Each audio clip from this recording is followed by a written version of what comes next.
के कैंडिडेट थे, उनका पर्चा खारिज हो गया जी। उनका पर्चा खारिज होने के बाद से वो दबाव बना के चुनाव को स्थगित करा दिया। इस चक्कर में हम लोग वहां से छात्र संघ अध्यक्ष नहीं बन पाए। और जो बचपन से राजनीति करेगा, जो छात्र संघ से राजनीति करेगा, उसको राजनीति का पूर्ण रूप से ज्ञान होगा। देखिए, छात्रों को भागीदारी तो बिल्कुल मिलना चाहिए और छात्र संघ चुनाव होना भी चाहिए। करके शिक्षा को जितना ही बढ़ावा दिया जाए उतना ही बढ़िया है, उतना ही शानदार विकास होगा हमारे क्षेत्र का।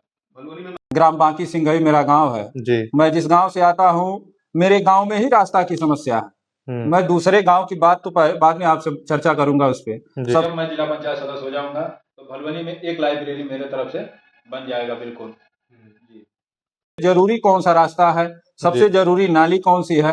मान लीजिए कि कहीं ऐसे रास्ता है कि जहाँ नाली के अभाव में 1-1 फुट 1.5 फुट तक पानी लगा रहता है रोडों पर। देखिए, शौचालय के लिए प्रयास भी करेंगे, प्रधान से भी बात करेंगे। जो प्रधान के पास जो बजट आ रहा है, जो भी उस योजना से वंचित होगा, उस लाभ से जो भी वंचित होगा, हम लोग प्रयास करके अगर जो मेरे फंड से अगर जो हो सकता है, मैं जिला पंचायत सदस्य होता हूं तो मैं अपने तरफ से भी कराऊंगा और उस गांव के प्रधान से भी बात करके और उनकी समस्या का समाधान करने का प्रयास। नमस्कार दोस्तों, मैं गोपाल सिंह और आप देख रहे हैं प्रदेश समाचार। आज के मेरे मेहमान एक और छात्र नेता जो BID-PG से छात्र संघ का चुनाव लड़े थे, सत्यपाल यादव जी मेरे पास बैठे हैं। इनसे जिला पंचायत चुनाव जो आगामी आने वाला है उस पर चर्चा होगी। मैं आपको बता दूं कि सत्यपाल यादव जी वार्ड प्रत्याशी वार्ड नंबर 23 भलुवनी पश्चिमी से ये चुनाव लड़ने की तैयारी में है और क्षेत्र भी जोरों शोरों से भ्रमण कर रहे हैं। तो नमस्कार सर, मेरे चैनल में आपका बहुत बहुत बधाई हो, आपको बहुत बहुत धन्यवाद। तो सर, मेरा पहला क्वेश्चन आपसे यही रहेगा कि आप भी एक छात्र नेता ही हैं जी, BID-PG से जी। तो मुझे जैसे कि पता चला है कि आप चुनाव वहां पे पर्चा दाखिला किए थे, चुनाव उठने की आपकी तैयारी भी था और चुनाव स्थगित कर दिया गया, ये क्यों? देखिए, मैं आपसे बता दूं सबसे पहले आपके चैनल के माध्यम से कि हम सत्यपाल यादव बिक्कू सन 2017 में BID से छात्र संघ अध्यक्ष का प्रत्याशी रहे हैं। उस समय जोरों शोरों से हम लोग चुनाव लड़ रहे थे क्योंकि छात्रों के बीच में हम लोग का काफी रहना था। छात्रों के बीच में हमेशा हम लोग रहते थे। छात्रों ने कहा कि भैया आप चुनाव लड़िए, हम चुनाव लड़ने की तैयारी कर दिए। वहां से चुनाव हमने लड़ा भी, पर्चा दाखिला भी किया। उसके बाद चुनाव से 2 दिन पहले, जिस दिन चुनाव जैसे वोट पड़ने वाला था उससे 2 दिन पहले हम लोग का चुनाव स्थगित कर दिया गया। स्थगित इसलिए हुआ कि उस समय ABVP के कैंडिडेट थे, उनका पर्चा खारिज हो गया। उनका पर्चा खारिज होने के बाद से वो दबाव बना के चुनाव को स्थगित करा दिया। इस चक्कर में हम लोग वहां से छात्र संघ अध्यक्ष नहीं बन पाए। जी। तो चुनाव जैसे छात्र संघ का चुनाव तो वैसे हो भी नहीं रहा है, तो इस पे छात्रों को राजनीति में भागीदारी लगभग नहीं मिल पा रही है। तो इस पे आपका क्या कहना है, क्योंकि आप एक छात्र नेता हैं? देखिए, छात्रों को भागीदारी तो बिल्कुल मिलना चाहिए और छात्र संघ चुनाव होना भी चाहिए क्योंकि छात्र संघ की कोख से निकल के आपको पता होगा कि बड़े स्तर पे इलाहाबाद यूनिवर्सिटी से अध्यक्ष रहे मोहन सिंह जी। पार्लियामेंट में लगातार कई बार की मान लीजिए कि सदस्य भी रहे।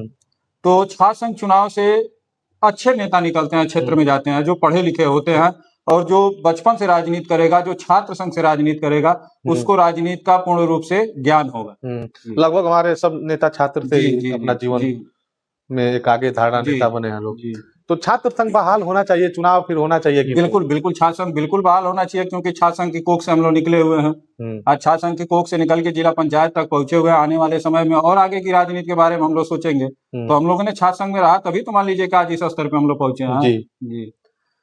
तो ये तो आपकी छात्र संघ जीवन की कहानी रही। अब आप जिला पंचायत चुनाव भी लड़ रहे हैं जी।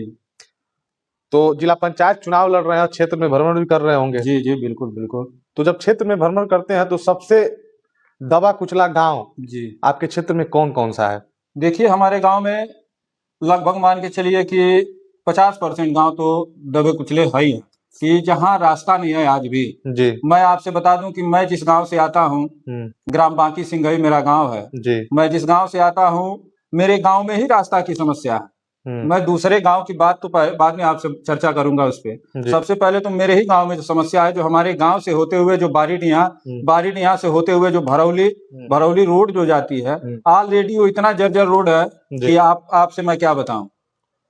जिला पंचायत में कार्य कौन कौन से कार्य इसमें आता है? जिला पंचायत में देखिए, जिला पंचायत से रोड का काम आता है जी, स्ट्रीट लाइट का काम आता है, नाली का काम आता है, यही, और मुश्किल से कुछ काछ आवास के भी काम आते हैं जी। देखिए, तो ये तो हर गांव का प्रॉब्लम है, जी नाली रोड हर गांव का जी लगभग जी ये जी प्रॉब्लम रहता है। जी कहीं कहीं गांव में देखा जाता है कि बेटी बहन का शादी भी रहता है, जी जी जी तो दूल्हा गाड़ी से 1 किलोमीटर पहले उतर के जाता है, विदाई भी 1 किलोमीटर पहले में, जी बहुत समस्या है। जी तो क्या आप जिला पंचायत अगर चुनाव आपको पब्लिक जिताती है जी जी तो इस समस्या को आप कैसे दूर करेंगे? देखिए, इस समस्या को हम लोग मजबूती से अपने क्षेत्र में मेहनत करेंगे चुनाव जीतने के बाद भी, और हम लोग एक मोटिव बना के काम करेंगे। ऐसा नहीं है कि हम लोग ऐसे आनन फानन में वहाँ काम करेंगे। हम लोग एक मोटिव बना के काम करेंगे कि क्षेत्र में हमारी मूलभूत समस्या क्या है, जी हमारे क्षेत्र में सबसे जरूरी कौन सा रास्ता है, सबसे जरूरी नाली कौन सी है। मान लीजिए कि कहीं कहीं कहीं ऐसे ऐसे रास्ता है कि जहाँ नाली के अभाव में 1-1 फुट 1.5 फुट तक पानी लगा रहता है रोडों पे।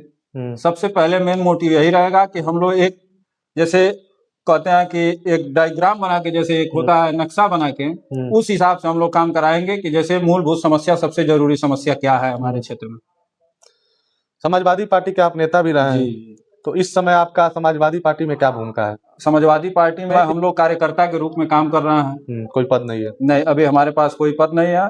इससे कुछ पिछले वर्ष में हम जिला के सचिव रहे समाजवादी छात्र सभा में जी।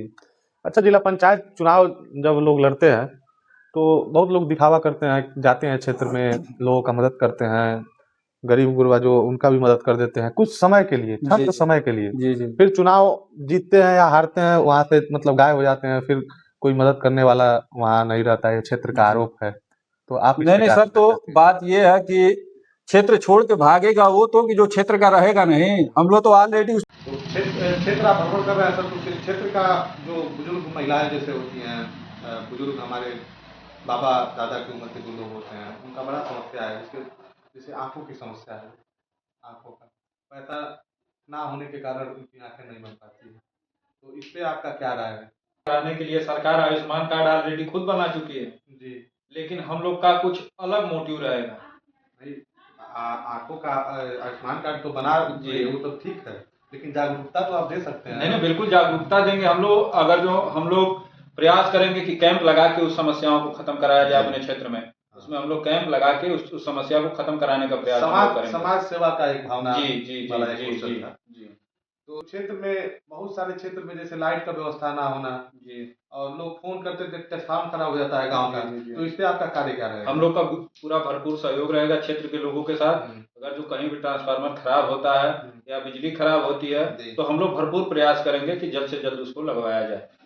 जैसे अभी गांव, बहुत ऐसे गांव है जिसमें शौचालय का सुविधा नहीं है, और आप समझ रहे हैं कि एक शौचालय परिवार के लिए कितना जरूरी है, और शौचालय बहुत परिवार में है नहीं। जी जी, तो उसके लिए आप क्या करेंगे? हम लोग देखिए शौचालय के लिए प्रयास भी करेंगे, प्रधान से भी बात करेंगे। जो प्रधान के पास जो बजट आ रहा है, जो भी उस योजना से वंचित होगा, उस लाभ से जो भी वंचित होगा, हम लोग प्रयास करके, अगर जो मेरे फंड से अगर जो हो सकता है, मैं जिला पंचायत सदस्य होता हूं तो मैं अपने तरफ से भी कराऊंगा, और उस गांव के प्रधान से भी बात करके और उनकी समस्या का समाधान करने का प्रयास हम लोग करेंगे। छात्र नेता हैं आप एक, तो छात्रों के लिए जिला पंचायत चुनाव अगर आप जीतते हैं, क्योंकि छात्र एक ऐसा समुदाय है जो आपको बहुत मजबूत बना सकता है, तो छात्रों के लिए भलुनी में आप क्या करेंगे? जैसे लाइब्रेरी हो गया, ऐसे शिक्षा के बेस पे क्या करेंगे? सर, शिक्षा के बेस पे हम लोग का प्रयास बिल्कुल रहेगा, शिक्षा के बेस पे। और शिक्षा तो जितना भी जागरूक करके शिक्षा को जितना ही बढ़ावा दिया जाए उतना ही बढ़िया है, उतना ही शानदार विकास होगा हमारे क्षेत्र का। भलुनी में मैं बहुत न्यूज कवर किया हूँ, तो वहाँ हमको युवा लड़के बोले तो सत्यपाल भैया का पॉडकास्ट करने जा रहे हैं, जैसे स्टेटस के जो लगाए थे, आप भी अपने आईडी से पोस्ट किए थे, तो वो बोले हैं कि जाके बोलिएगा सत्यपाल भैया से कि हमें एक लाइब्रेरी की आवश्यकता है। बिल्कुल सर, आपके चैनल के माध्यम से अभी हम वादा कर देते हैं, और बिल्कुल जब मैं जिला पंचायत सदस्य हो जाऊंगा तो भलुनी में एक लाइब्रेरी मेरे तरफ से बन जाएगा बिल्कुल जी। आपके दोस्तों का सवाल है, मेरा सवाल नहीं है। बोले कि सत्यपाल इतना अच्छा नाम है, ये नाम आपका कौन रखा है? देखिए, सबसे पहले तो हम बता दें, जो हमारे नाम रखे हैं वो हमारे बाबा जी ने नाम हमारा सत्यपाल रखा, और इस दुनिया में नहीं है, जहाँ भी हैं उनकी आत्मा को भगवान शांति दें। लेकिन हमारे बाबा का एक बहुत बड़ा शौक था, और सत्यपाल यादव एक ये पहलवान के नाम पे नाम रखे थे मेरा, सत्यपाल यादव, लेकिन उर्फ में मेरा नाम भिक्कू है। प्यार से हम लोग भिक्कू भिक्कू बुलाते हैं। बाबा और दादी का प्यार तो जी जी जी जी, वो तो एक समय होता है। जी जी जी, हाँ वो तो संभव नहीं है, लेकिन दादी हमारी हैं, बाबा हमारे एक्सपायर कर गए। जी, हमारा नाम उन्होंने ही रखा।